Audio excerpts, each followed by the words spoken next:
Tras la terrible muerte de Servio Tulio, comenzó el reinado de Lucio Tarquinio, llamado el Soberbio, el último rey de Roma. Con este programa ponemos punto y final a la historia de los reyes de Roma, la historia que nos han contado que fue la monarquía en Roma, y en futuros programas nos adentraremos en la República. Acompáñame en este último capítulo monárquico. Te doy la bienvenida a un nuevo programa de Roma a Eterna.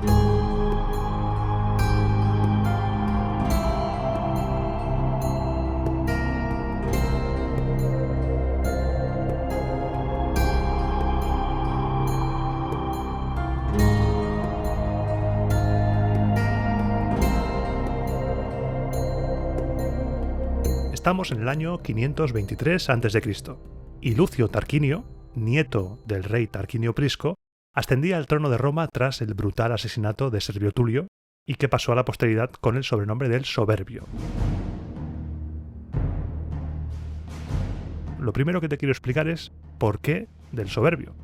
Bueno, sabemos del programa anterior que este hombre ya era un conspirador y un asesino, pero como siempre, cuando algo puede ir a peor, por supuesto que irá a peor.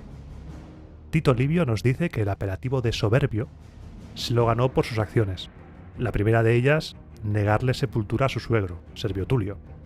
El objetivo del nuevo rey, de Lucio Tarquinio, era evitar a toda costa cualquier situación que pudiera derivar en un conflicto social, ya que la cosa estaba un poco calentita, y un funeral de estado en ese momento era lo último que necesitaba. Por ello, no permitió que se le tributara al rey Tulio ninguno de los honores acostumbrados a los reyes. Tuvo que ser su viuda quien, con unos pocos amigos, sacó por la noche el cuerpo de la ciudad como si se tratara de un criminal a escondidas y lo enterró, maldiciendo a su yerno y a su hija. Pero la viuda de Servio Tulio moriría al día siguiente. No se sabe la causa de la muerte de la viuda de Servio Tulio. Algunos dicen que se suicidó, otros dicen que la suicidaron. Veremos más adelante que se le acusa al propio Lucio Tarquinio de haber matado a su suegra. Sea como fuere, con la muerte de su suegra, Tarquinio se había librado de una figura de autoridad, una posible figura opositora muy potente.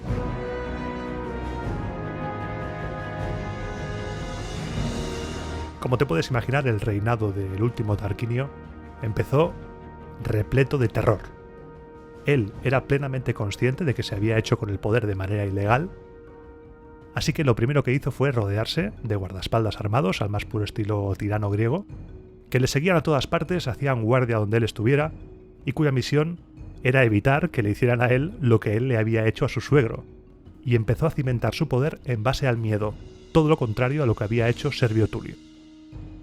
Una vez que se había rodeado de una guardia personal potente que garantizara su seguridad personal, el siguiente paso era enfrentarse a sus dos grandes enemigos, el Senado y el pueblo de Roma. Al Senado se lo ventiló sin ningún tipo de miramientos. Empezó a quitarse de en medio a senadores incómodos. Primero los opositores declarados. Una vez eliminados estos, empezó a eliminar a los que posiblemente en el futuro podían ser un problema. Y una vez eliminados estos dos grupos, fue directamente a por los que poseían grandes fortunas con el único fin de quedarse con ellas. A estos senadores, para quitárselos de en medio, les acusó de toda una serie de delitos inventados, con especial predilección por la de conspiración contra el rey. Se presentaba la acusación ante el juez que, por casualidad, mira tú qué cosas tiene la vida, ese juez era el propio rey Tarquinio. Nos cuentan que él solo, sin asesores ni nada, instruía las causas que implicaban pena capital, y en sus manos estaba el ejecutar, desterrar o privar de sus bienes no solo a los sospechosos o a los que no veía con buenos ojos, sino a aquellos de los que quería adueñarse de su patrimonio.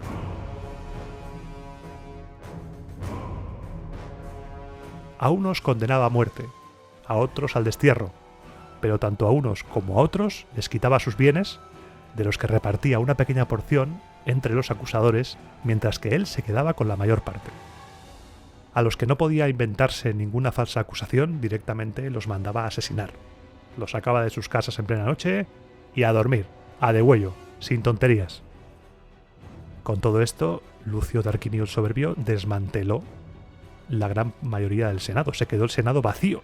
entre asesinatos y destierros, que nos hemos quedado sin senadores. No pasa nada. Lucio Tarquinio, por supuesto, elevó al rango senatorial a sus propios partidarios con el fin de rellenar las vacantes. Pero con truquito.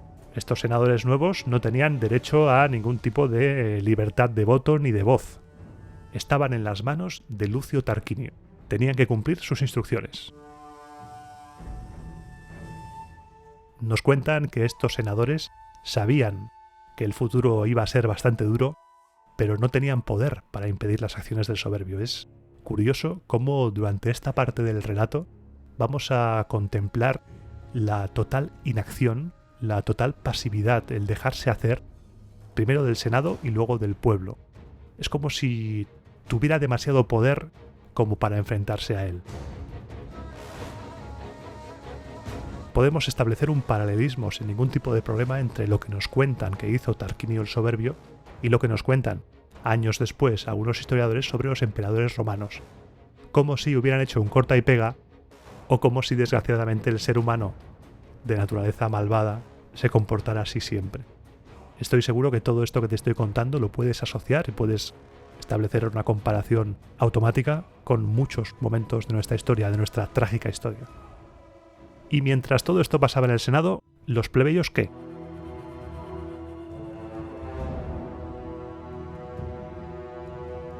Pues los plebeyos nos dicen que se alegraban y que estaban aliviados.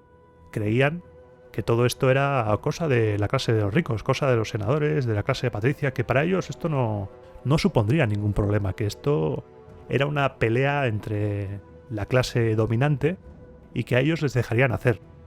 Animalicos, no tardarían en despertar del sueño, porque si Servio Tulio había asentado su poder en el trono, atrayendo a las clases más desfavorecidas de Roma, el soberbio lo haría a través del miedo, ya que no tenía ninguna esperanza de ser aceptado por la ciudadanía. Suprimió los impuestos basados en la renta y restableció el antiguo modo tributario, y cuando necesitaba dinero, pagaba el mismo tributo el más pobre que el más rico, una medida que arruinó a muchos plebeyos. Pero no contento con eso, también prohibió las reuniones de aldeanos, de curias o de vecinos para impedir que en estas reuniones se cuchicheara, se hablara entre ellos y se pudieran adoptar planes secretos, conjuras, que pudieran desencadenar en un golpe contra él. La paranoia es algo muy común en estos relatos, la paranoia del dictador, del tirano, que intenta evitar a toda costa que conspiren contra él. Nos cuentan que tenía Tarquinio una gran red de espías distribuidos por todas partes, que lo que hacían era observar lo que decían, lo que se hablaba, lo que la gente hacía.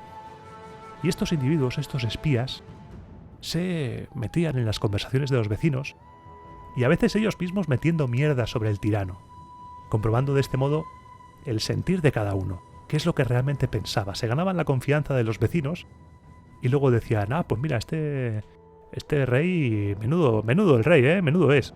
A quien se iba de la lengua, al hoyo. No había piedad ninguna para los traidores.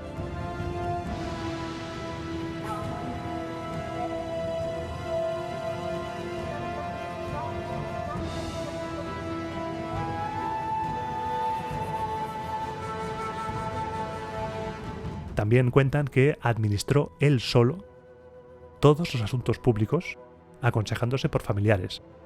Ya sea guerra, paz, tratados, alianzas, todo lo decidió él mismo. Sin el acuerdo del pueblo, sin el acuerdo del Senado, sin nada.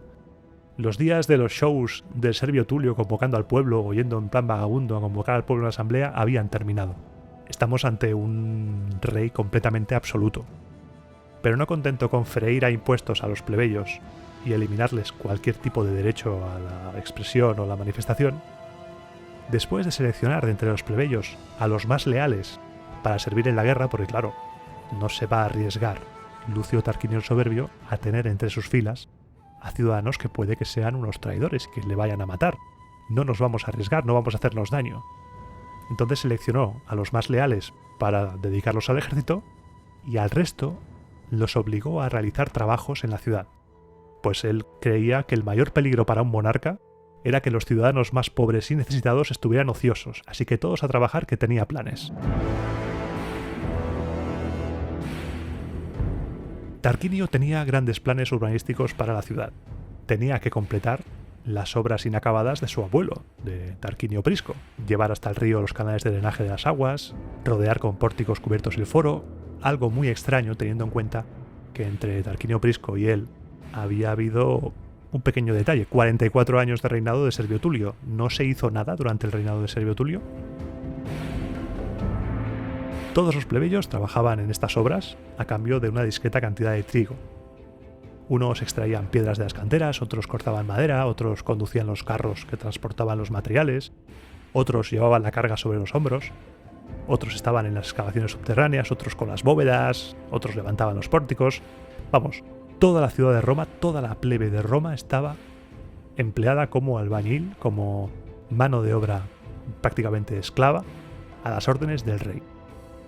Para ayudar a estos obreros había gente cualificada, había herreros, carpinteros y canteros que habían dejado sus ocupaciones particulares y se les tenía dedicados al servicio público. El pueblo se estaba consumiendo con estos trabajos. La plebe de Roma era mano de obra esclava, mientras los patricios, al ver las condiciones de la plebe, se alegraban por no compartir ese destino. Entre ambas clases, la clase patricia y la clase plebeya, se empezaron a mirar con recelo, y eso fue uno de los factores determinantes para que Tarquinio sobreviviera tantos años en el trono. Divide y vencerás, divide et impera, porque ni patricios ni plebeyos hicieron nada por intentar impedir todo lo que estaba ocurriendo. Es como si Roma estuviera prisionera de un solo hombre. ¿Tenía aliados poderosos? Según las fuentes, no tenía aliados, tuvo que buscar aliados. Porque entre los romanos su popularidad era, diciéndolo finamente, baja. Así que para poder estar seguro en el trono, se apoyó en aliados externos.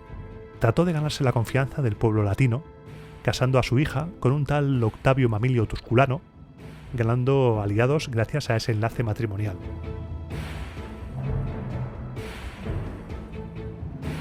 Casi todos los episodios que se nos narran sobre la vida del soberbio son para hacernos ver lo ruin y lo vil que es este personaje. Como por ejemplo, tras la alianza con Octavio Mamilio, Lucio Tarquinio convocó al resto de caudillos latinos con el fin de hacerse con el poder sobre todas esas tribus latinas y que le cedieran el mando de los ejércitos.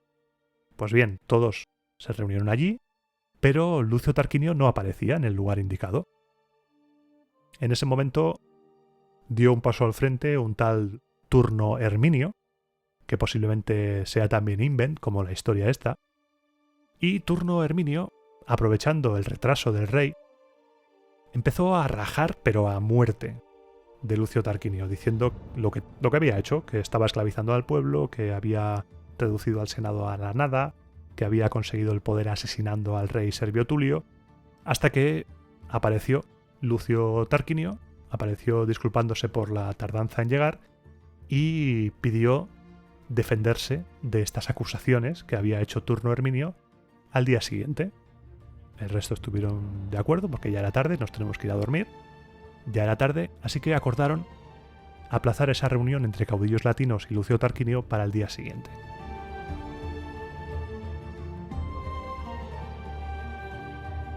Esa noche, en lugar de comerse sus gachas e irse a dormir, Lucio Tarquinio, que tenía siempre la cabeza funcionando, siempre estaba ahí ñiqui, conspirando, tramó un plan. Sus consejeros le estaban indicando la mejor manera de defenderse, qué palabras tenía que utilizar, cómo defenderse dialécticamente de los ataques de Turno Herminio, que le había llamado mierda seca con todas las palabras. Pero Lucio Tarquinio tenía una idea un poco más expeditiva. El plan era el siguiente. Sobornó a algunos porteadores, a algunos siervos que se encargaban de llevar el equipaje de Turno Herminio, y les dijo que cogieran estas espadas que por casualidad tengo aquí repartidas y las pusieran en el equipaje de Turno Herminio. A escondidas, por supuesto, que nadie se enterara. Así lo hicieron. Llenaron los arcones de Turno Herminio con espadas y se fueron a dormir todos, tranquilamente. Al día siguiente se convocó de nuevo la reunión y Lucio Tarquinio el Soberbio tomó la palabra y en lugar de defenderse, acusó a Turno Herminio de querer conspirar contra todos los caudillos latinos y hacerse con el poder. Le acusó directamente de tener armas escondidas con el fin de matarlos a todos. Turno Herminio, por supuesto, como no sabía nada, se ofreció para que todos pudieran comprobar sus aposentos y además subió la apuesta, se le fue un poco la olla y subió la apuesta y dijo que si encontraban algo sospechoso, él se ofrecía a ser condenado a muerte, pero que si no encontraban nada, el condenado a muerte sería Lucio Tarquinio. Lucio Tarquinio dijo que vamos, adelante, por supuestísimo, venga, vamos allá. Así que fueron todos a mirar y, oh sorpresa, encontraron un montón de espadas en los arcones, en el equipaje de Turno Herminio. Espadas que, por supuesto, no eran para él, había un montón. Eso era una conspiración. No se le dejó defenderse y Turno Herminio acabó, según Dionisio de Halicarnaso, enterrado vivo.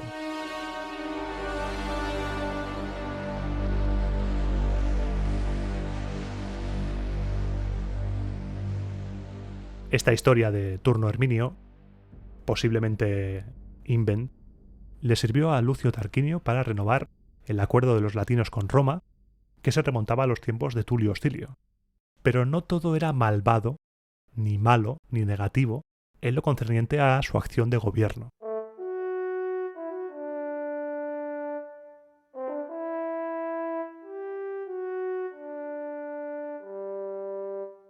Nos dice, por ejemplo, Tito Livio, que no fue un mal general en la guerra y que de no ser tan malvado en todo lo demás, habría quedado como un rey a la altura de los anteriores. Tarquinio se fue a la guerra contra los volscos, un pueblo que descendió de los Apeninos hacia finales del siglo VI a.C., asentándose en el Lacio y la Campania. Esta guerra, empezada ahora, duraría 200 años después de su muerte.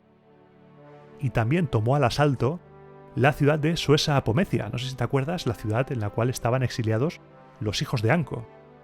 Esta ciudad le dio un botín enorme, pero enorme, que destinaría a construir un templo de Júpiter, del cual hablaremos más tarde. Envalentonado por la victoria en Suessa Apomecia, las tropas del Soberbio asaltaron la ciudad de Gabios, una ciudad que está a unos 20 kilómetros de Roma, pero acabando en tremendo fail. No consiguieron tomarla. Nos cuenta Dionisio de Halicarnaso que el rey estaba desesperado porque no encontraba la manera de romper el cerco, de poder conquistar esa ciudad. Hasta que una noche su hijo menor, Sexto Tarquinio, le propuso un plan que haría que la ciudad de Gabios cayera en manos de Roma sin coste humano alguno para los romanos.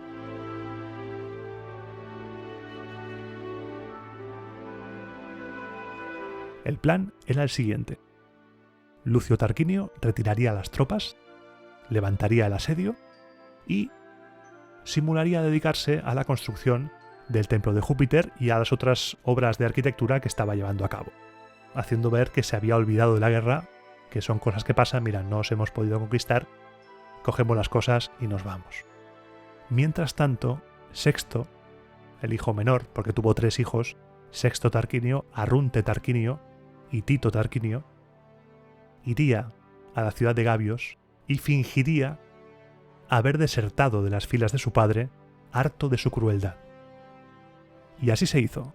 Las tropas romanas se retiraron y al poco, Sexto Tarquinio se presentó ante los Gabios completamente indignado ante la tiranía, ante la crueldad de su padre, acusándole de estar fingiendo haber acabado con la guerra y de ser cruel con todo el mundo, incluso con sus propios hijos.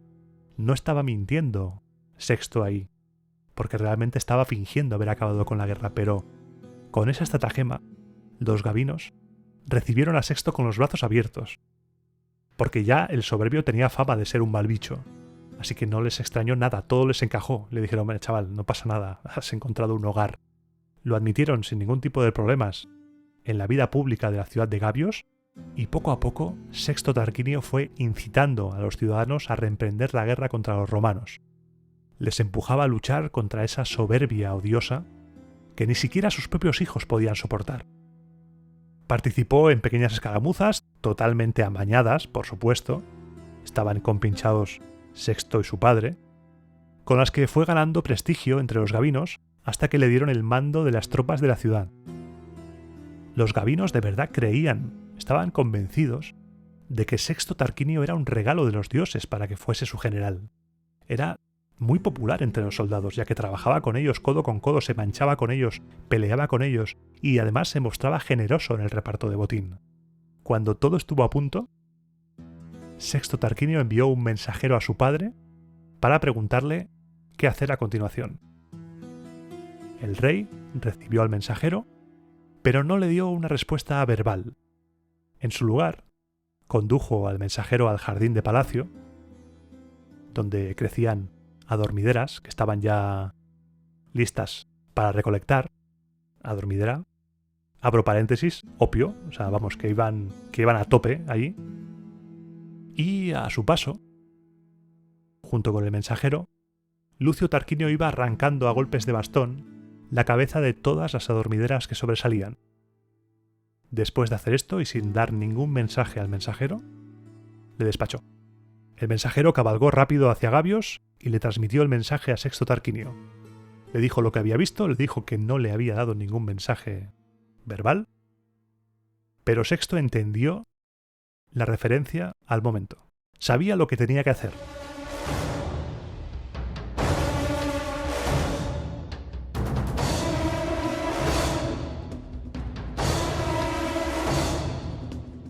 Mandó matar a los ciudadanos principales de Gabios, a unos acusándolos ante el pueblo y a otros aprovechándose del odio que ya de por sí despertaban, generando el caos en la ciudad de Gabios. Los casos que sabía que tendrían el beneplácito del pueblo los ejecutaba públicamente, y los que parecía que no estaban tan claros los asesinaba y los ventilaba en secreto. La ciudad se sumió en la anarquía absoluta. La aristocracia de Gabios fue completamente descabezada y la ciudad se rindió a Roma, que la absorbió encantada de la vida. La tradición coincide en que Gabios fue absorbida por Roma por la vía de la negociación y no de la conquista directa. Pero esta historia, la historia de Sexto Tarquinio, que está muy bien, no es que sea un invento, es que es una copia descarada de otras historias que nos narró Heródoto referidas a Periandro, tirano de Corinto, y a Zópiro contra Babilonia. Como te he ido diciendo, la tradición construye desde el primer minuto un personaje malvado, manipulador, en contraposición con el anterior rey, Servio Tulio, que a pesar de ese detallito inicial de esconder el cadáver de Tarquinio Prisco, fue un rey justo y que gobernó con honor y que benefició a todos.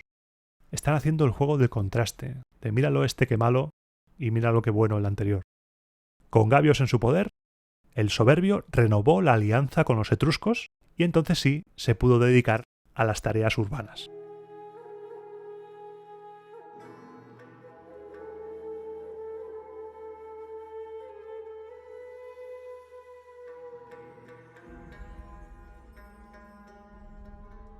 La primera tarea fue la construcción del templo de Júpiter en la colina Tarpeia, con el fin de dejar un monumento que recordara su reinado y su nombre, ya que Tarquinio Prisco lo prometió, pero quien lo construyó fue el soberbio.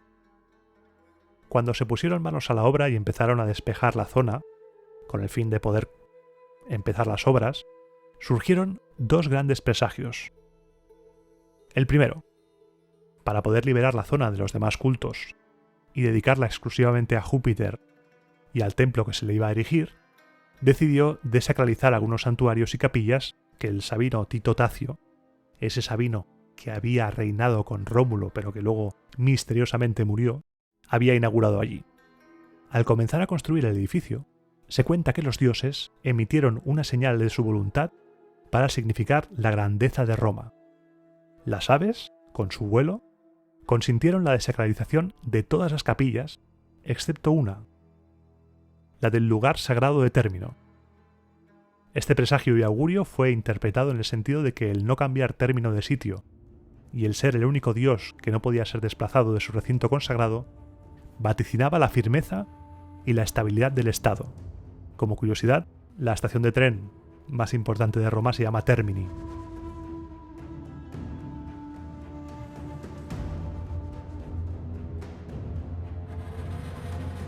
Si el primer prodigio, el de no mover el templo de Término, auguraba la firmeza y la estabilidad del Estado, el segundo prodigio anunciaba la grandeza de Roma ante el mundo, ya que al excavar los cimientos del templo en la colina Tarpeya, apareció, según nos cuentan, una cabeza humana totalmente intacta, como si lo acabaran de cercenar hacía nada, unos minutos. Esta aparición presagiaba, según los adivinos que fueron a estudiar el fenómeno, presagiaba claramente que aquel lugar iba a ser el epicentro del mundo y la capital del mundo. Roma Caput Mundi. La colina dejó de llamarse Tarpeya y pasó a llamarse Capitolina, por la cabeza encontrada, ya que en latín cabeza es capita, y de ahí capital. Ya que estamos con el tema de las cosas raras y sobrenaturales, se cuenta también que durante el reinado de Tarquinio el Soberbio se presentó una mujer ante el rey, una mujer extranjera, con el deseo de venderle 9 libros llenos de oráculos sibilinos, una recopilación de oráculos atribuidos a la sibila de Cumas. Tarquinio no le hizo ni caso, consideró que no era buena idea comprarlos porque eran muy caros, y la despachó. La mujer se fue tranquilamente y quemó 3 de los 9 libros. Al poco tiempo volvió con los 6 que le quedaban e intentó vendérselos al mismo precio que los 9 anteriores. El rey le dijo: hombre, ¿tú estás flipando o qué? Los demás se rieron y la echaron. La echaron del lugar y la señora, pues, ¿qué hizo? Quemar otros 3. Ya solo te quedan 3 libros. Al poco tiempo volvió, llevando los 3 libros que le quedaban, y la mujer volvió a pedir la misma cantidad. Todo el mundo pensaba que esa mujer estaba zumbada. Pero Tarquinio en ese momento dijo: espérate que igual va a ser importante y todo. Hizo llamar a los augures y les preguntó qué debía hacer. Los augures, pues yo me imagino que los augures se debieron estar a punto de cortar las venas, porque se dieron cuenta de que el rey había rechazado un regalo enviado por los dioses. Declararon que era una gran desgracia para Roma que no hubiera comprado todos los libros, y le aconsejaron pagar a la mujer lo que pidiera por ellos. Esos oráculos tenían que estar en poder de Roma. La mujer vendió los libros a Tarquinio y desapareció entre la muchedumbre. No se volvió a saber nada más de ella.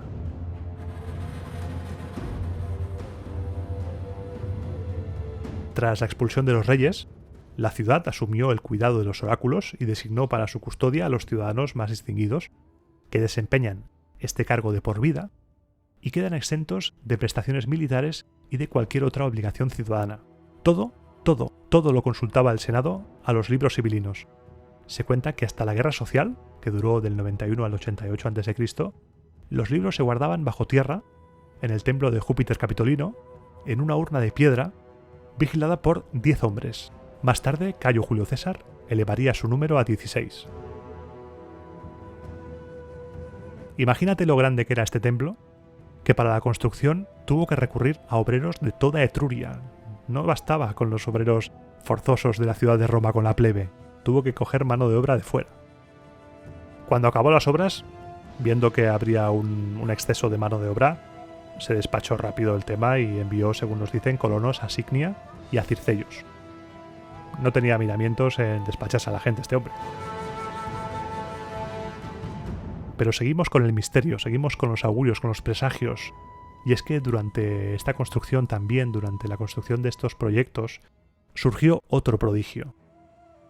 En el palacio, una serpiente se deslizó desde una columna de madera, provocando el pánico, y al rey, más que asustarle, le llenó de preocupación. Esa serpiente que estaba en palacio deslizándose sinuosa por la columna de madera, a ver qué habían querido decir los dioses. La superstición en esta época era algo muy importante. El rey estaba muy preocupado por esto, porque él creía que se estaba refiriendo a su familia, y decidió enviar a una comitiva para que consultara este suceso con el oráculo de Delfos, el oráculo más famoso del mundo. Y como no se fiaba de nadie ni de su sombra, normal también, eres un tirano, ¿cómo te vas a fiar? Decidió enviar a sus 2 hijos, Tito y Arrunte, a Grecia, para que escucharan la respuesta del oráculo. Como acompañante, se les designó a Lucio Junio Bruto, que era su sobrino, ya que era hijo de Tarquinia. Todo quedaría en casa. Y ahora permíteme que haga un paréntesis en esta historia. Vamos a dejar a Tito, a Arrunte y a Lucio Junio haciendo las maletas, y te voy a hablar de Lucio Junio Bruto. La historia que te voy a contar, la historia de Tito, Arrunte y Lucio Junio Bruto yendo a ver al oráculo de Delfos, es una de esas típicas de las leyendas que a mí me encanta y que es por supuesto completamente ficción. Pero aunque esta historia es ficción, la existencia de Lucio Junio Bruto sí que parece demostrada. El personaje sí, pero su carácter y sus hazañas son completamente invent, fueron creación de su familia, de los Juni Bruti. Si recuerdas los primeros programas, yo te hablé de las grandes familias patricias, que para darle más empaque a su familia, para darle más rango, más glamour, se inventaban hazañas de sus antepasados con tal de dejar a los demás por los suelos.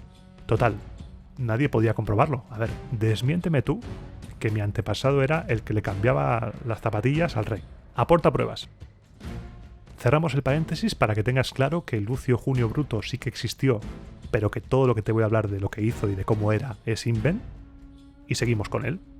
Cuando menciono a Bruto, seguramente te viene a la cabeza Marco Junio Bruto, el Bruto que conspiró contra Cayo Julio César para asesinarlo. Y es esta historia que te voy a narrar en este programa la que se evoca cuando le dicen a Marco Junio Bruto que colabore con el asesinato del tirano, entre comillas, Cayo Julio César, que honre la memoria de su antepasado Lucio Junio Bruto, el Libertador.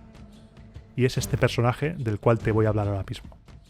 Lucio Junio Bruto, antepasado de este Marco Junio Bruto de la época de César, es hijo de Marco Junio y de Tarquinia, la hija del rey Tarquinio Prisco. También nos cuenta la leyenda que era descendiente de uno de los compañeros de Eneas con los que se fundó la primera colonia en Italia. Cuando Tarquinio subió al poder, una de las primeras cosas que hizo cuando empezó a quitarse del medio a senadores fue matar al padre de Lucio, a Marco, por pura codicia, con tal de quedarse con su riqueza.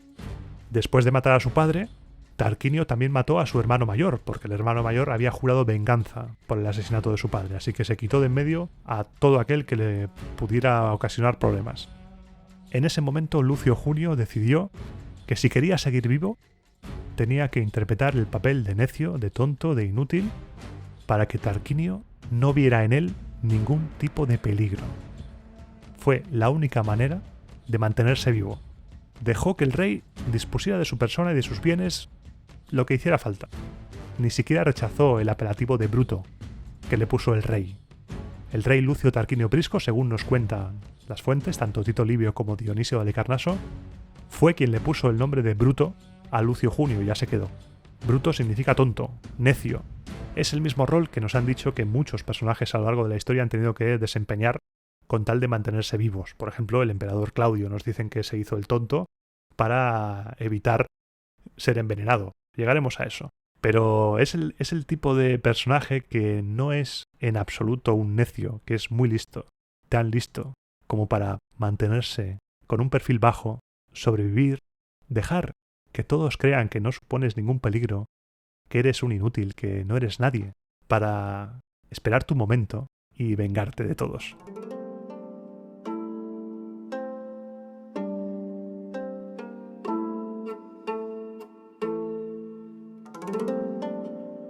Con este contexto te puedes imaginar que Lucio Junio Bruto no fue a acompañar a los tarquinios porque fuera su colega, no, fue a acompañarle como diversión, como un bufón. Pero este hombre no tardaría en demostrar que debajo de esa fachada se encontraba alguien muy diferente a lo que los tarquinios pensaban.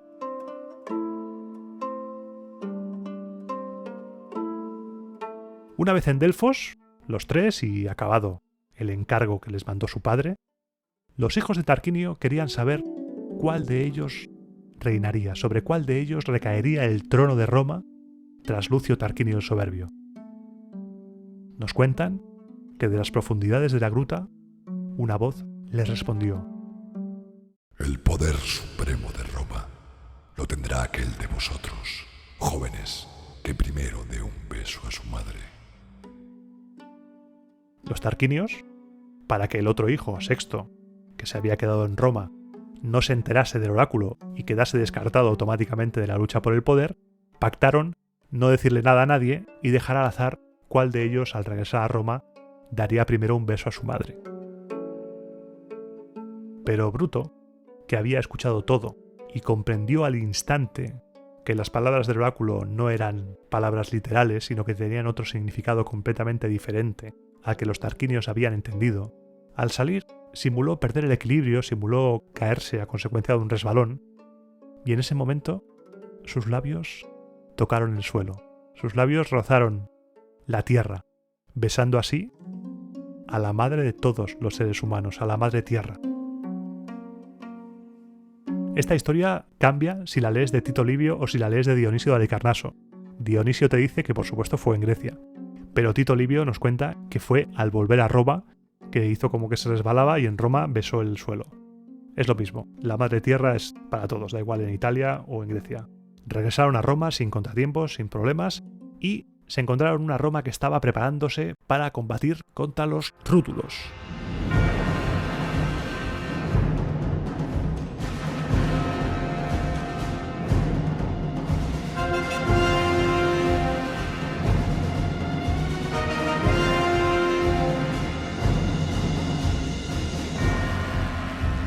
Y es que el soberbio había arruinado a Roma, había dejado las arcas vacías, y con el fin de aplacar los ánimos de la población, que ya estaba de uñas con el rey por haber sido empleada durante tanto tiempo en tareas de construcción forzosas, estaba preparando el ataque a la ciudad de Ardea, la capital de los rútulos, una ciudad que está a unos 40 kilómetros al sur de Roma, en la que actualmente existe, y han aparecido restos de un templo etrusco previo a la presencia romana. Es una ciudad que si tú buscas en Google Maps, está y la puedes situar al sur unos 40 kilómetros.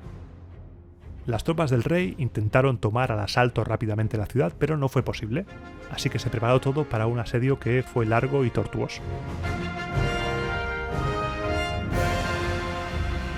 Y es en este momento en el que ocurre el episodio que lo cambiará todo, el episodio que según las fuentes desencadenó la caída de la monarquía y la proclamación de la República. Como es costumbre ya, como viene siendo habitual, nuestros autores de cabecera para este periodo, tanto Tito como Dionisio, no es que difieran en algún detallito a la hora de contar la historia, sino que a veces nos la cuentan de manera diferente, con escenarios diferentes y de diferentes maneras. Yo intento hacer una mezcla de todo, intento juntar lo más lógico de ambas versiones para hacer un relato coherente y un relato atractivo. La base de esta historia gira en torno a dos personajes. Sexto Tarquinio, más conocido como la rata peluda que ocasionó la caída de Gabios, y Lucrecia, la mujer de Lucio Tarquinio Colatino, nieto de ese Lucio Tarquinio del cual te hablé en el programa de Tarquinio Prisco, rama de la familia Tarquinia que adoptó el nombre de Colatino por la ciudad de Colatia, una ciudad que está al este de Roma, no muy lejana de Roma, pero sí que está un poquito retirada de la ciudad.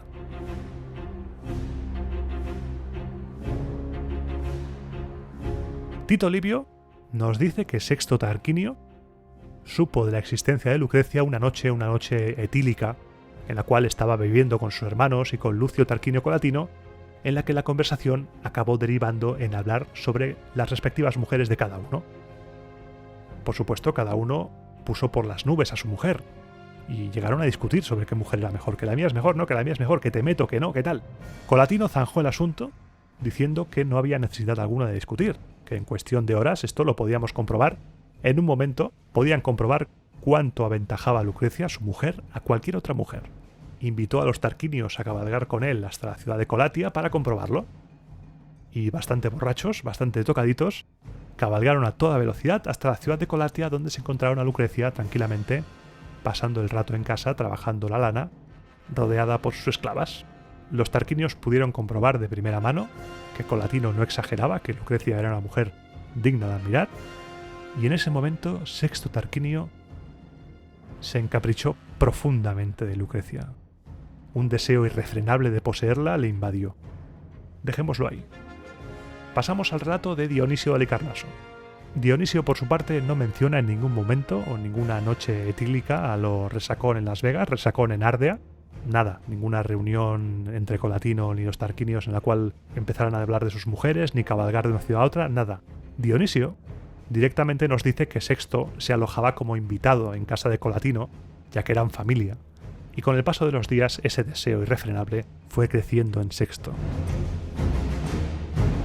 Lo que creo más plausible que no más probable, porque esto es inventado, es que los hechos pasaran directamente en Colatia, porque Ardea y Colatia están bastante lejos una de otra. Ardea, como te he dicho antes, todavía existe. La puedes encontrar en Google Maps. Está al sur de Roma, y Colatia, si sigues el curso del río Anio, el río Anione, que igual te sale en Google Maps, no existe, pero está a unos 40-50 kilómetros de Ardea. Hay un buen trecho entre una y otra, con lo que yo creo que de pasar es más lógico que pasara todo en Colatia. En el fondo, si pasó todo en Colatia, si estaban en Ardea, da igual.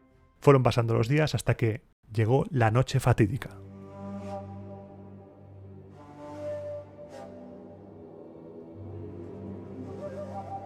Mientras todo el mundo dormía, Sexto Tarquinio se coló en los aposentos de Lucrecia, desenvainó su espada, la puso en el cuello de Lucrecia y la despertó.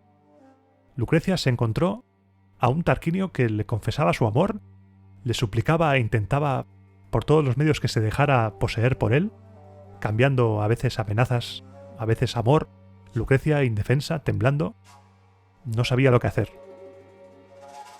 Sexto Tarquinio incluso le prometió que si se dejaba hacer, la convertiría en su mujer y ambos reinarían juntos. Lucrecia se resistió. Lucrecia no pensaba ceder ante ese hombre ni ante cualquiera, por mucho hijo de rey que fuera. Tarquinio, al ver que Lucrecia no iba a ceder por las buenas, ni siquiera ante el miedo a morir, la amenazó con un miedo más potente en este tipo de relatos y para este tipo de personajes: el miedo al deshonor. Le dijo que la violaría, la mataría y, no contento con eso, cogería al primer esclavo que encontrara, lo mataría y lo colocaría junto a ella, para acto seguido ir a su familia y decirles que la había encontrado yaciendo con un esclavo, que la había encontrado en flagrante adulterio y la había matado. Su nombre y el de su familia quedarían manchados para siempre. Fue ese miedo al deshonor el que doblegó la virtud inquebrantable de Lucrecia, que se dejó hacer, y Sexto Tarquinio la violó. A la mañana siguiente, en cuanto Tarquinio se marchó, orgulloso de su conquista, los relatos vuelven a tomar caminos diferentes. Tito nos dice que Lucrecia, por supuesto destruida por dentro, envió a un mensajero a su padre, que se encontraba en Roma, y a su marido, que estaba en Ardea, para decirles que vinieran cada uno con un amigo de confianza, ya que era preciso actuar inmediatamente ante un evento horrible que acababa de suceder, pero sin darles más detalles. Según esta versión, todo lo que se contará después pasa en la ciudad de Colatia.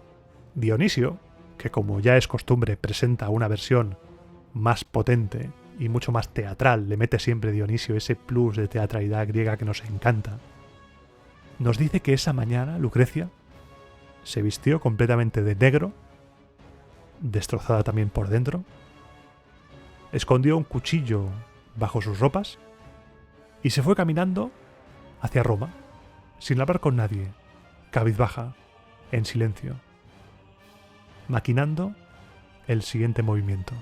A partir de aquí, una vez relatada una y otra versión, voy a quedarme con la versión de Dionisio, porque es la que mejor encaja con los eventos que se sucederán después. Lucrecia, caminando en silencio, vestida de negro, llega a Roma, llega a casa de su padre, y su padre, Espurio Lucrecio, sabe al momento que ha pasado algo malo.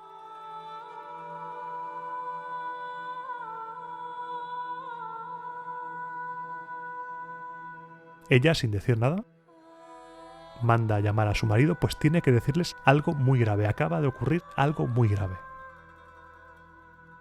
En casa de Espurio Lucrecio se reúnen Espurio, el padre de Lucrecia, Publio Valerio, descendiente de uno de los sabinos que llegaron a Roma con Tito Tacio, Lucio Tarquinio Colatino, el marido, y Lucio Junio Bruto, que se había encontrado con el mensajero que mandaba llamar a Lucio Tarquinio Colatino y, por amistad con ellos, se reunió también allí.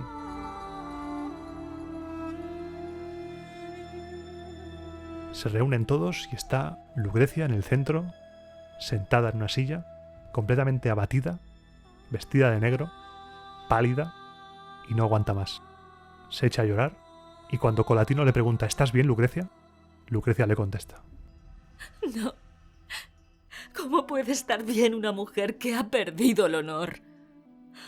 Colatino, hay huellas de otro hombre en tu lecho. Ahora bien, únicamente mi cuerpo ha sido violado. Mi voluntad es inocente. Mi muerte te dará fe de ello. Pero dadme la diestra y la palabra de que el culpable no quedará sin castigo. Es Sexto Tarquinio el que, comportándose como un enemigo en lugar de como un huésped, la pasada noche vino aquí a robar, armado y por la fuerza, un placer funesto para mí y para él si vosotros sois hombres. Vosotros veréis cuál es su merecido. Por mi parte, aunque me absuelvo de toda culpa, no me eximo de castigo. En adelante, ninguna mujer deshonrada tomará a Lucrecia como ejemplo para seguir con vida.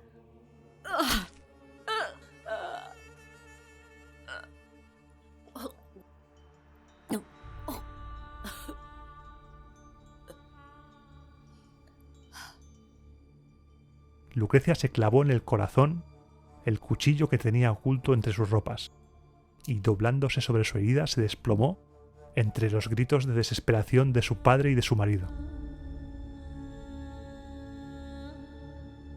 Mientras los demás estaban desquiciados por el dolor, Lucio Junio Bruto sacó el cuchillo de la herida de Lucrecia y, sosteniéndolo en alto, goteando sangre, dijo: «Por esta sangre tan casta antes del ultraje del hijo del rey, juro, y os pongo a vosotros, dioses, por testigo, que perseguiré a Lucio Tarquinio el soberbio, a su criminal esposa y a toda su descendencia a sangre y con todos los medios que en adelante estén en mi mano, y no consentiré que ellos, ni ningún otro, reinen en Roma». Acto seguido, entregó el cuchillo a Colatino y le hizo jurar venganza. Hizo lo mismo con Lucrecio y con Valerio. Todos estaban flipando, porque claro, todos tenían la imagen de Lucio Junio Bruto del tonto. Pero lo primero que les dijo es que él no era tonto, que todo era teatro. Todos juraron venganza y empiezan a tramar el plan que llevará al derrocamiento de la monarquía en Roma.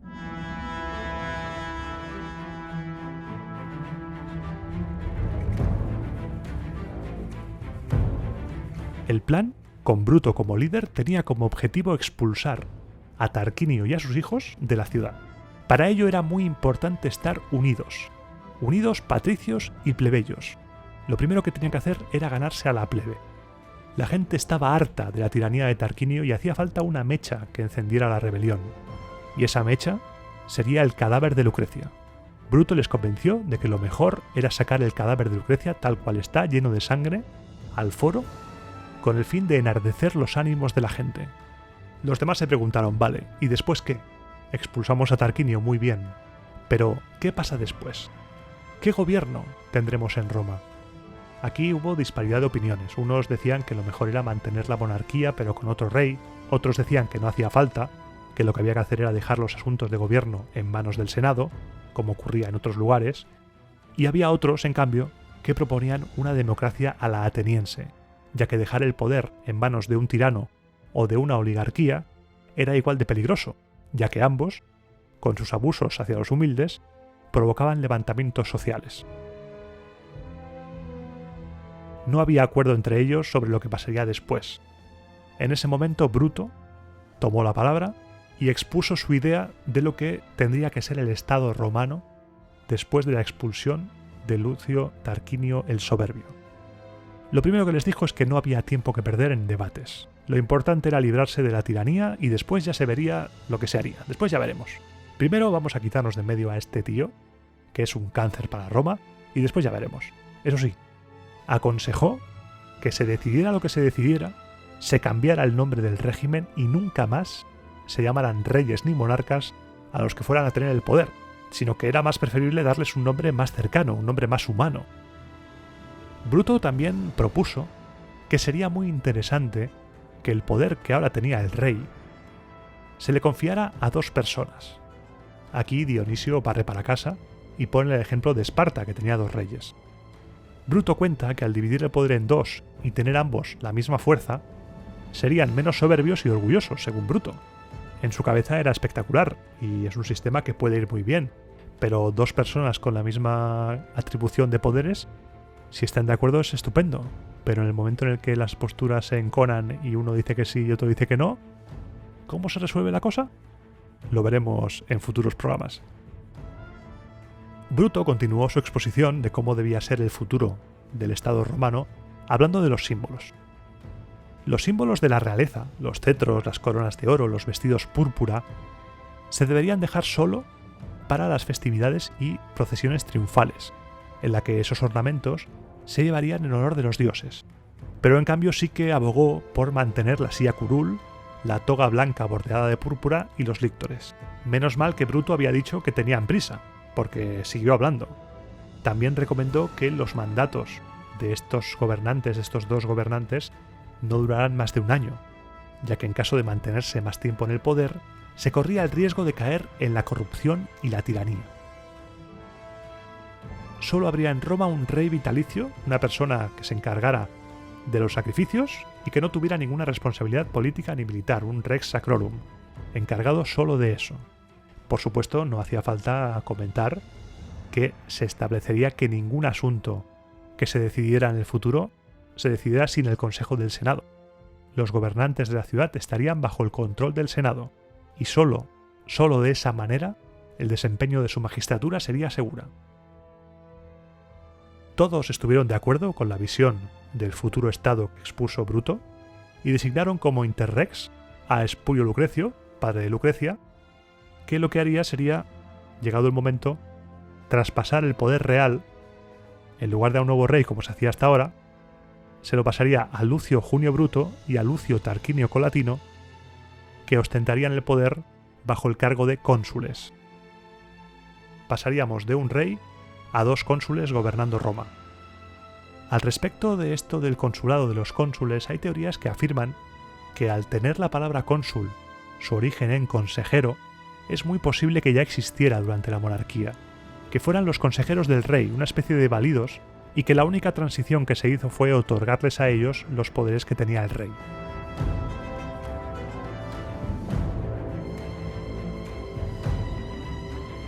Acordado todo el plan, se dirigieron entonces al foro.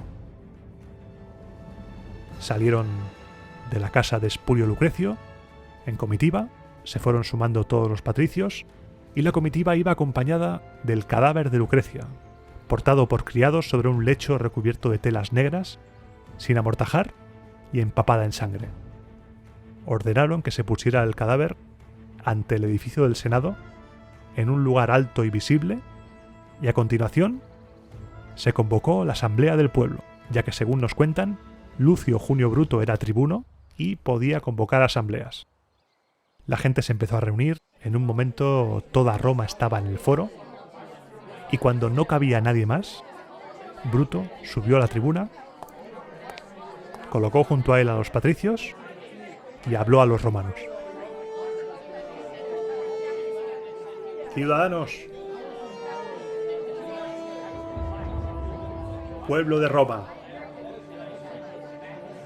Silencio, silencio por favor. Voy a hablaros de asuntos vitales para el Estado. Pero primero quiero decir unas breves palabras sobre mi persona. Sabed ya que la común creencia que tenéis todos de que soy un tonto es falsa, y no ha sido creada por nadie más que por mí mismo. Lo que me obligó a vivir no como pedía mi naturaleza, ni como correspondía a mi persona, sino como quería Tarquinio, fue el temor sobre mi vida. Tarquinio, cuando tomó el poder, mató a mi padre para quedarse con su fortuna y asesinó a mi hermano para evitar su venganza. Si no hubiera fingido esta falsa estupidez, seguramente hubiera seguido su camino. Esta ficción me libró de sufrir la misma suerte que ellos y me ha venido salvando hasta el día de hoy. Pero ya basta de hablar de mí. Las cuestiones de común interés por las que os he convocado a una asamblea son las siguientes. Los patricios, aquí reunidos, hemos tomado la decisión de despojar del poder a Tarquinio. pues no se hizo con él conforme a las leyes y costumbres de nuestros antepasados, ni hace de él un uso digno y propio de un rey. Hace tiempo que esta decisión es necesaria, pero la tomamos ahora que la ocasión es propicia. Y a vosotros, plebeyos, os hemos convocado para exponeros nuestra decisión y pediros que colaboréis con nosotros en la lucha para conseguir para nuestra patria la libertad de la que no pudimos gozar antes. Os recordaré sus actos más graves y notorios y que no admiten justificación alguna. Ciudadanos, este es el Tarquinio que antes de tomar el poder asesinó con veneno a su propio hermano Arrunte. Es el hombre que días después mató a su legítima mujer y que en lugar de mostrarse compungido por su muerte se casó con su cómplice, se casó con su asesina. Fue el primer y único hombre que introdujo en la ciudad de Roma acciones impías y abominables, desconocidas en cualquier parte. ¿Y qué actos llevó a cabo hombres de la plebe contra sus suegros, que ya estaban en el ocaso de sus vidas? A Servio Tulio, el mejor de los reyes, lo asesinó a la vista de todos y no permitió que su cuerpo fuera honrado con un funeral y un entierro. A Tarquinia, la mujer de Tulio, a la que debía honrar como una madre por ser su propia tía, la estranguló antes de que hubiera podido llorar a su difunto marido.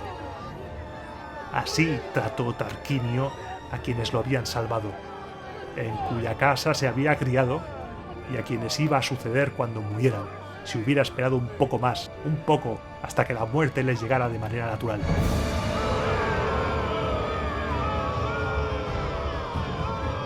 Las desgracias que hemos padecido los patricios, que incluso un enemigo lloraría al oír, las silencio, aunque de muchos que éramos hemos quedado solo unos pocos, de poderosos nos hemos convertido en humildes, y hemos acabado en una pobreza e indigencia terribles tras haber perdido nuestras abundantes riquezas y nuestros bienes. ¿Pero vosotros, plebeyos, no ha suprimido acaso vuestras leyes? ¿No ha puesto fin a la elección de magistrados, a las votaciones y a las asambleas? ¿No os fuerza, como si fuerais esclavos comprados, a soportar penalidades vergonzosas, como picar piedra, cortar madera y transportar cargas? ¿Y a consumiros en profundas galerías y cavernas, sin obtener el más mínimo respiro en vuestros sufrimientos?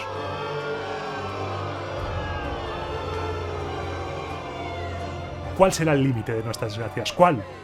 ¿Hasta cuándo vamos a seguir soportándolas?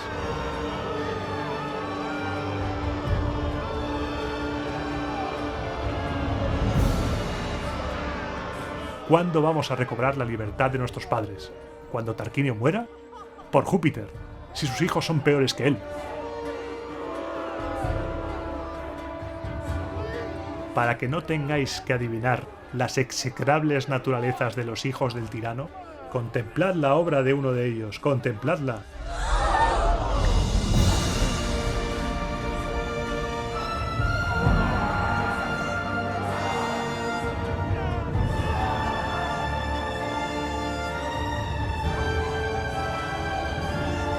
Esta mujer es la hija de Espurio Lucrecio, a quien el tirano nombró prefecto de la ciudad cuando marchó a la guerra, y mujer de Lucio Tarquinio Colatino, pariente de los tiranos y que ha padecido muchas desgracias por causa de ellos.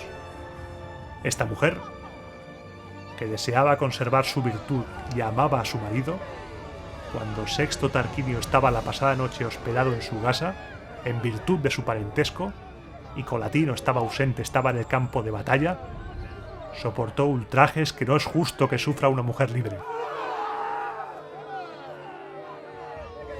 Indignada por estas ofensas y considerando intolerable la afrenta, después de contarnos lo sucedido y entre súplicas para que vengáramos sus desdichas, sacó una daga que ocultaba bajo el vestido y ante los ojos de su padre, hombres de la plebe, hundió el arma en sus entrañas. Oh mujer admirable y merecedora de grandes elogios por tu noble decisión, te has ido. Has muerto por no soportar la insolencia del tirano. A ti, porque una noche te viste obligada a someterte al tirano y fuiste privada por la fuerza de tu inmaculada castidad, te pareció que la muerte era más dulce y dichosa que la vida.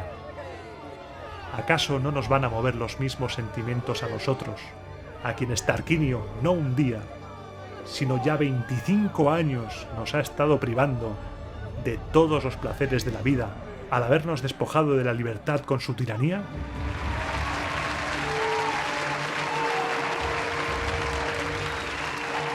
Debemos elegir.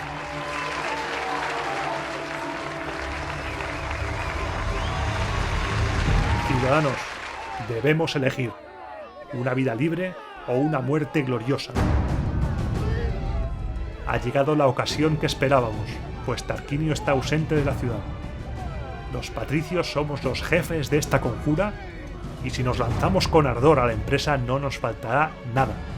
Ni hombres, ni dinero, ni armas, ni generales, ni material de guerra. Y sería vergonzoso que quienes aspiran a gobernar sobre los volscos, los sabinos y otros muchos pueblos soportaran ser esclavos de otros, y que mientras emprenden muchas guerras por satisfacer la ambición de Tarquinio, no emprendieran ninguna por su propia libertad.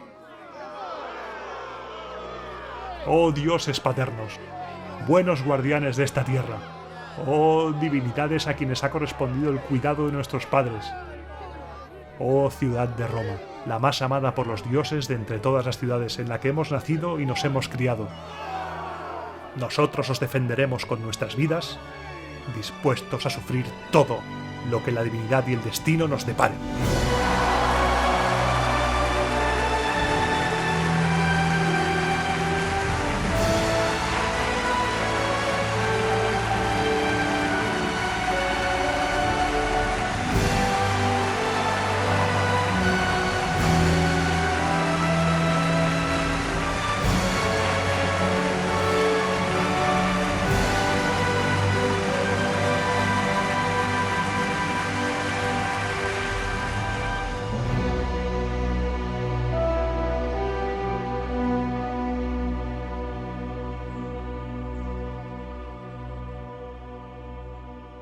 La gente, completamente entregada a expulsar a Tarquinio y a su familia de la ciudad, votó a favor de desterrar a toda su familia del territorio romano y que si alguien hablaba en favor del retorno de los tarquinios fuera castigado con la muerte. También se aprobó, sin ningún voto en contra, la forma de gobierno, con 2 cónsules cada año que serían los gobernantes con poder real. Todo siguió el plan acordado previamente. En ese momento ya estaba depuesto legalmente Tarquinio como rey de Roma, así que Bruto designó a Espurio Lucrecio como interrex, ya que era el prefecto de la ciudad, para que presidiera los comicios. Espurio disolvió la asamblea del pueblo y ordenó que todos acudieran armados al campo de Marte, lugar donde se elegían los magistrados. El pueblo, llamado por centurias, confirmó en el poder a Lucio Junio Bruto y a Lucio Tarquinio Colatino como primeros cónsules de la República de Roma, con los mismos poderes que hasta ese momento habían tenido los reyes. Durante todo este rato de programa, seguro que te estás haciendo una pregunta, porque venimos del programa de Servio Tulio, en el cual emergió como malvada absoluta, Tulia, pero aquí no he hablado de ella. Y es que no se nombra a Tulia en ningún momento. Nuestras fuentes no hablan de Tulia. Misteriosamente pasó de ser la instigadora de la rebelión de Tarquinio, el posteriormente llamado el Soberbio, a ser la nada, para que veas que estos relatos tienen una intención. Solo se nos dice que Tulia huyó del palacio como pudo, entre improperios de la gente, y también lograron salir de la ciudad algunos mensajeros que informaron al rey Tarquinio, que estaba en Ardea, de la que se estaba liando en Roma.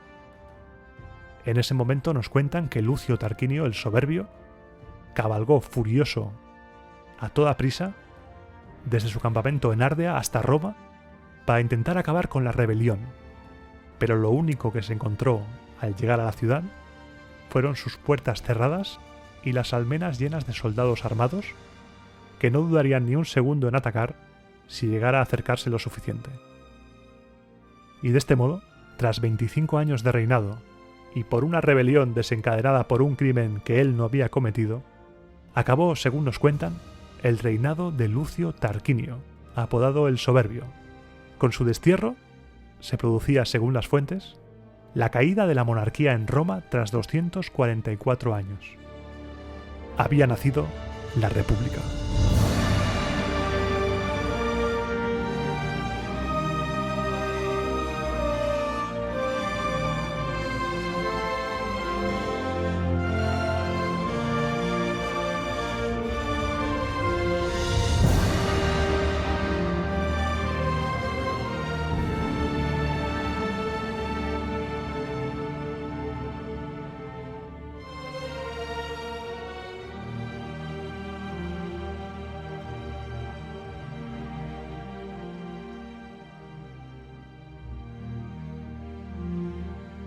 Vaya programa. Tremendo programa.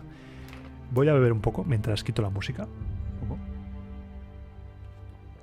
Para hidratarme, porque ahora mismo empieza la sección del túnel. Esta sección es cuando... No sé si has visto la película de Jean-Claude Van Damme, JCVD, que hace de él mismo. Y llega un momento de la película en el cual él está sentado en una silla y que resulta ser una grúa y se eleva... Mira una moto. En esta sección pasan estas cosas. Se eleva Jean-Claude Van Damme sobre la grúa encima de lo que es el escenario, encima de lo que es el plató. Y ahí Jean-Claude Van Damme le habla directamente a la cámara, al espectador. Pues aquí es lo mismo. Yo me he ido ya. Estoy entre bambalinas. He dejado a Bruto ahí liando la parda, a Tarquinio Prisco en la puerta. Y es el momento de hablar de cosas del programa. Por ejemplo, lo de Tulia es muy raro que no se hable de Tulia en todo el relato. He leído a Dionisio, he leído a Tito Livio, no hablan de Tulia cuando en el programa anterior, en el capítulo anterior dedicado a Servio Tulio, era la malvada. Para que veas que todo tiene una intención y a lo largo de los diferentes programas vamos a ver cosas así, cosas raras. Ahora nos vamos a adentrar un poco más en lo que es ya más historia y menos mito. Vamos poco a poco despejando esas motitas de leyenda, cada vez van a quedar menos, porque a partir de la República prácticamente todo queda por escrito y tenemos mucha fuente de información. Estamos en el año 507 a.C. y hasta el año 27 a.C., momento en el cual a Augusto se le ponen los huevos a acabar con la República, queda mucho todavía. Y va a ser guay. También he creído conveniente dejar el discurso de Bruto porque es una manera potente de mostrar cómo la manipulación, porque es una manipulación, al fin y al cabo. Los patricios utilizan vilmente, utilizan de manera ruin la muerte de Lucrecia para encabronar al pueblo. Y Bruto lo hace para encabronar al pueblo y así hacerse con el poder, porque es lo que pasó. Si es que existió toda esta historia. Nos metemos en el invent. Ya que jugamos al invent, jugamos bien. Entonces, es una maniobra en la cual los patricios se quedaron con el poder, básicamente, echando al rey. Y sobre todo, también me gustaría contarte que no hemos acabado de hablar de Lucio Tarquinio el Soberbio porque seguirá dando guerra. He decidido acabar el programa sobre Lucio Tarquinio aquí porque es el momento en el cual Roma le expulsa. Pero en programas siguientes veremos que Lucio Tarquinio se alía con los etruscos, se alía con quien haga falta con tal de volver a tomar el poder. Y vamos a ver cosas muy divertidas y muy interesantes. Pero hasta aquí el programa de hoy. Está la sección del Prandium, la sección de Abuela Pluma, como dirían algunos, sección a lo loco. Y también este programa supone el final de una temporada. Pero no una temporada a nivel de no me vais a volver a escuchar en 7 meses, no. Acaba la temporada porque acaba el ciclo de la monarquía. A la hora de estructurar Roma Eterna, el ciclo natural es monarquía, república, imperio y después ya nos pasaremos al imperio de Oriente, que mi plan es acabar con la caída de Constantinopla y tenemos mucha tela que cortar. Yo digo final de temporada porque es final de un ciclo. Es una lista de reproducción. Esto cuando lo estructure en iVoox por listas, los programas de los Reyes tendrán su propia lista porque es el bloque de contenido. Y ahora se nos viene contenido chulo, contenido guay. Por ejemplo, el siguiente programa dentro de 2 semanas, te lo digo aquí en primicia, que no se lo digas a nadie, será dedicado a historias de miedo en la antigua Roma, porque cae en el sábado de Halloween. Pero el Halloween romano no era en estas fechas. La Lemuria era en mayo. Entonces vamos a aprovechar que es Halloween, el sábado del programa cae la noche de Halloween, y voy a hacer un programa totalmente diferente a lo que he hecho hasta ahora. Va a ser un programa con historias de miedo. Nos vamos a vestir de senadores, de legionarios, de lo que quieras.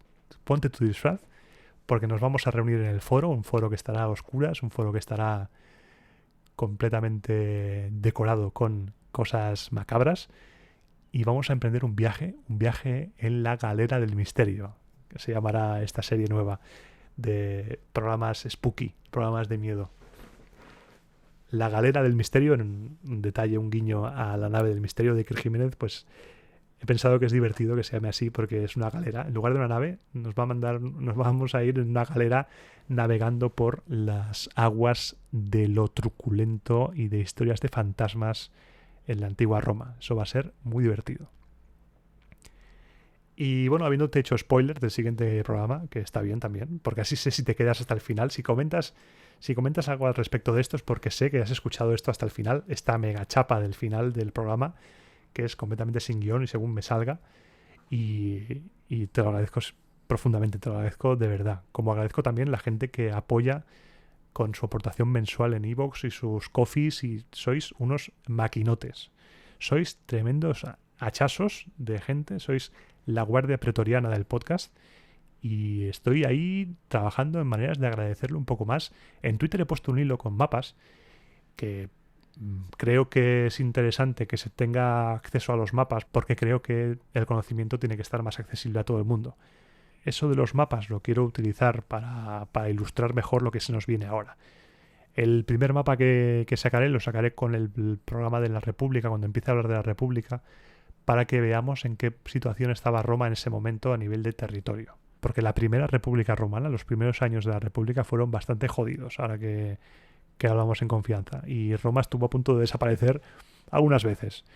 El paso de ser una ciudad-estado, una república incipiente, a punto de game over un par de veces por lo menos, a ser la dueña del Mediterráneo, eso lo veremos en la República. Y es algo que quiero dar especial hincapié, porque mucha gente cuando habla de la República dice, sí, República 509 a.C., ok, y pasa a las guerras púnicas. Hello. Hola, del 509 al 264 hay un salto que ni Super Mario hasta el culo de setas te lo hace. O sea, no. Por eso vamos a tener que detenernos para ver todo lo que pasó, que es muy chulo.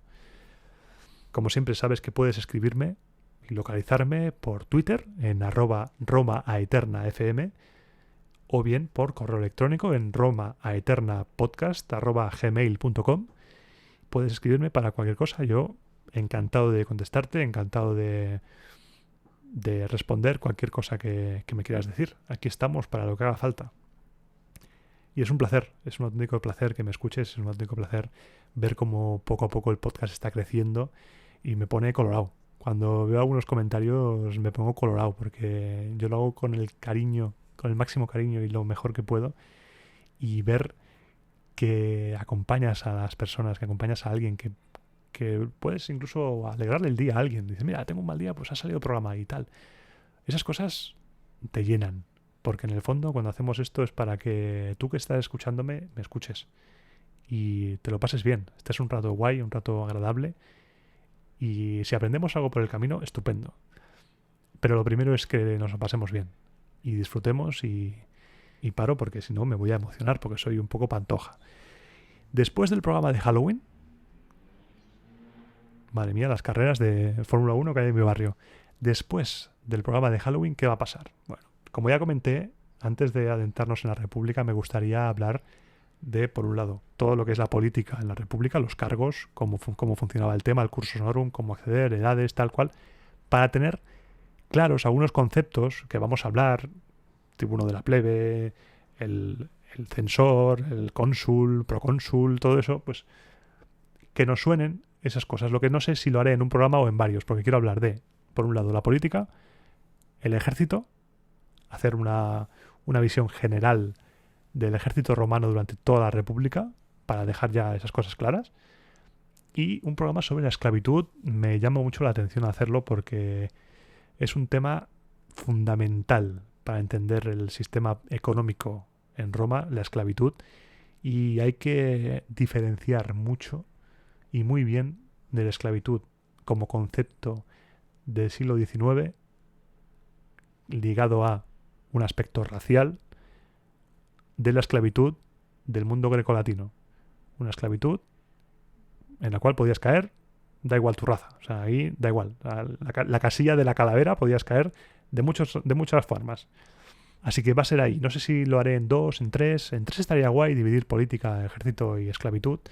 En 3 programas. No sé si los espaciaré durante meterlos dentro de la República, pero tengo intención de hablar de eso. Igual hago todo un mes solo de eso y luego empiezo la República. No sé cómo lo haré. ¿Tú qué opinas? ¿Cómo lo ves? ¿Antes? ¿Mejor antes? ¿Lo intercalo? ¿Tú cómo lo ves más natural? Espero tus comentarios. Y voy a poner la música porque no quiero hacerme pesado. Esta sección al final va a ser más larga que el programa en sí, ya verás tú. Un día, ya verás, será el programa 1 hora y la sección 3 horas. Aquí, rajando con una cerveza o con un cubata o, en este caso, zumo de manzana, que me va bien. Así que te espero en Twitter, te espero donde quieras, en los comentarios de iVoox, en el mail. Espero tu feedback, tus comentarios y, especialmente, te espero dentro de 15 días en el siguiente programa de Roma a Eterna.